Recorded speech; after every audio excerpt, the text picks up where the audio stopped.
Imagine a quiet winter evening in a small Vermont town where the snow-covered streets hide dark secrets behind closed doors. On December 13th, 2024, what started as a routine domestic assault call turned into a nightmare of gunfire and betrayal. A police captain steps into the unknown, only to face a blast that could end his life in an instant. This is the chilling story of Scott Mason. Bella ciao, bella ciao, bella ciao, ciao, ciao. Stamattina mi sono alzato e ho trovato l'invaso. Partigiano, lontani via. A man with a trail of violence and the split-second decisions that left a community reeling. Scott Mason was no stranger to the shadows of St. Johnsbury, Vermont. At 38 years old, he lived a life entangled in crime, residing in a modest multi-unit building on Portland Street. Described by authorities as a serial felon and drug dealer, Mason's record painted a picture of escalating danger. He had racked up 6 prior felony convictions, including aggravated assault, narcotics sales, being an accessory before the fact, and 2 counts of burglary. Just months before the incident in April 2024, he faced charges for second-degree aggravated domestic assault after allegedly attacking a pregnant woman in what was called a crack rage. Though jailed initially, he was released, allowing tensions to simmer.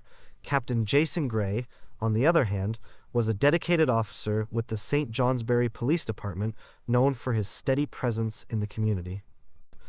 A family man and veteran cop, Gray's life revolved around protecting the very streets where Mason lurked. Little did he know their paths would collide in a hail of pellets.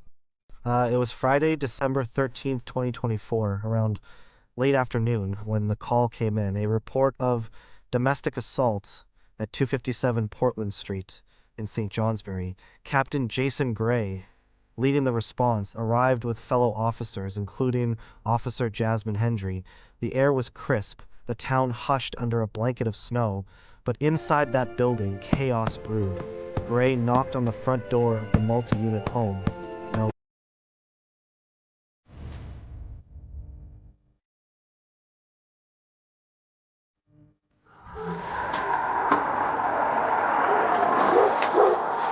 answer.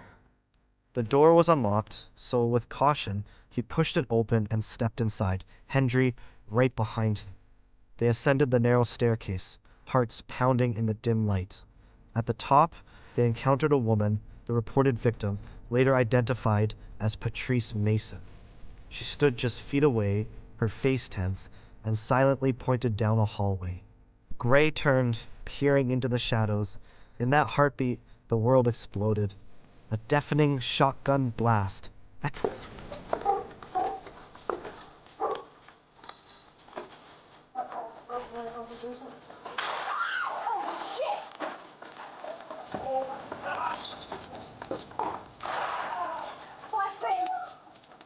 Echoed through the hall, pellets ripping into Gray's face and body. Staggered but alive, he retreated behind a doorframe as Hendry bolted down the stairs for cover, and the woman fled the scene. Blood pouring from his wounds, Gray drew his service pistol, steadying himself against the pane. He leaned out to spot the shooter, another blast, more pellets tearing into him. In the same frantic moment, Gray fired one desperate shot down the hallway, missing his assailant by precious seconds. He collapsed to the floor, vision blurring, pain searing. Through the haze, he saw his attacker, Scott Mason,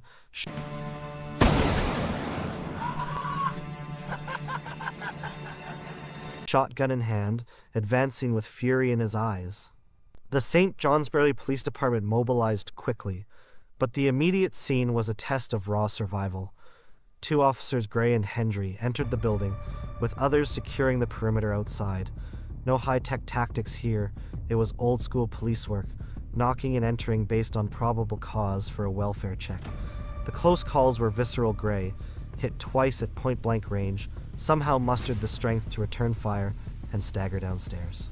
Hendry, exposed and unarmed in the moment, raced back to assist, dragging her wounded captain to their cruiser. She drove him straight to northeastern Vermont Regional Hospital, sirens wailing through the snowy streets. Gray was later airlifted to Dartmouth Hitchcock Medical Center, where surgeons battled to save his life from extensive injuries, pellets embedded in his face, causing double vision, nerve damage, scars, and an impaired voice box.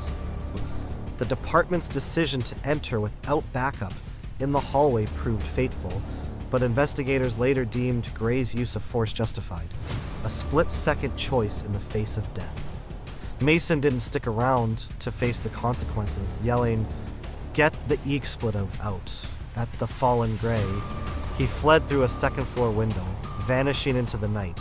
A 2-day manhunt ensued, gripping the town in fear. Authorities issued a blue alert, warning residents to lock doors and check surveillance cams. Rewards totaled $50,000, $25,000 each from the FBI and the town of St. Johnsbury for tips leading to his capture. Early on December 15th, police converged on the house next door, 251 Portland Street, armed with a search warrant. There, hidden away, they found Mason and took him into custody without further incident. The charges came swiftly and severely: attempted first-degree murder, a felony carrying up to life in prison, aggravated assault on a police officer resulting in serious bodily injury felony, possessing a firearm after a prior violent felony conviction felony, carrying a deadly weapon while committing a felony, and unlawful mischief, likely a misdemeanor for property damage.